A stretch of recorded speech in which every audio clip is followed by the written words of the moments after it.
کہ دنیا آئے گی سرسبز بن کر، میٹھی بن کر، اور تم کیا ہو جاؤ گے؟ تم دنیا کے ہو کر رہ جاؤ گے، دنیا دار بن جاؤ گے۔ آج آپ دیکھ لیجئے، آج اگر نماز کے وقت بھی مارکیٹیں کھلی ہیں تو کس لیے؟ کہ کوئی اس ٹائم گاہک آ جائے تو خالی نہ جائے اور میری کوئی ایک آدھ پروڈکٹ سیل ہو جائے، کچھ نہ کچھ سیل جو ہے وہ ہو جائے۔ جمعے کے وقت دکانیں کھلی ہوئی ہیں، اچھا رات کو 12 بجے تک مارکیٹیں دکانیں جو ہے وہ کھلی ہوئی ہیں، حالانکہ یہ آرام کا ٹائم ہے، نیند کا ٹائم ہے۔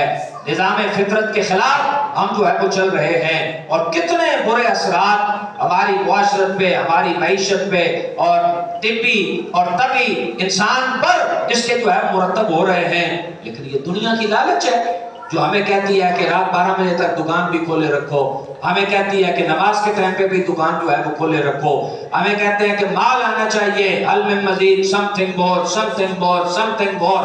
کوئی فرق نہیں ہے کہ یہ حلال کا ہے یا حرام کا ہے۔ رشوت عام ہے، سود خوری عام ہے، خونی رشتہ داروں کا حق مارنا اب تو عام جو ہے وہ ہو چکا ہوا ہے۔ کس وجہ سے؟ حرص دنیا کی وجہ سے، لالچ کی وجہ سے، مادیت پرستی کی وجہ سے۔ حالانکہ نبی کریم علیہ السلام نے کیا ارشاد فرمایا؟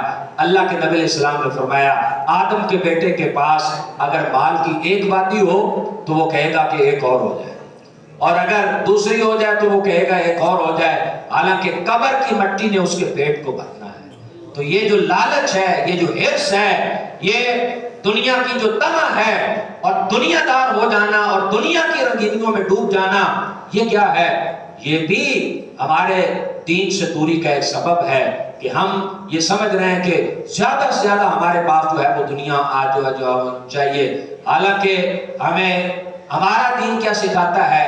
ہمارا دین تو بتاتا ہے کہ آخرت کے مقابلے میں دنیا کچھ بھی نہیں، آخرت کے مقابلے میں دنیا کچھ نہیں۔ کل متاع دنیا قلیل، یہ دنیا کا سامان کیا ہے؟ تھوڑا ہے، معمولی ہے۔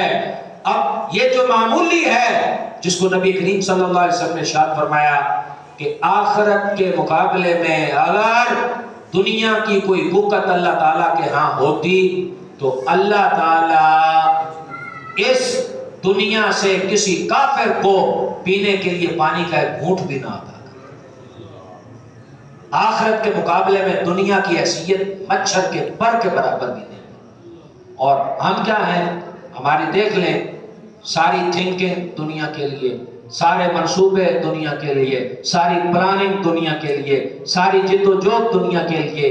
تو یہ جو حرص دنیا ہے، ہوس دنیا ہے، یہ ہمیں دین سے دور کرتی ہے، جس کی وجہ سے انسان نماز نہیں پڑھتا، انسان زکوٰۃ نہیں ادا کرتا، جس کی وجہ سے دوسروں کا حق مارنا شروع ہو جاتا ہے، حقوق و فرائض میں کوتاہی کرنا شروع کر دیتا ہے۔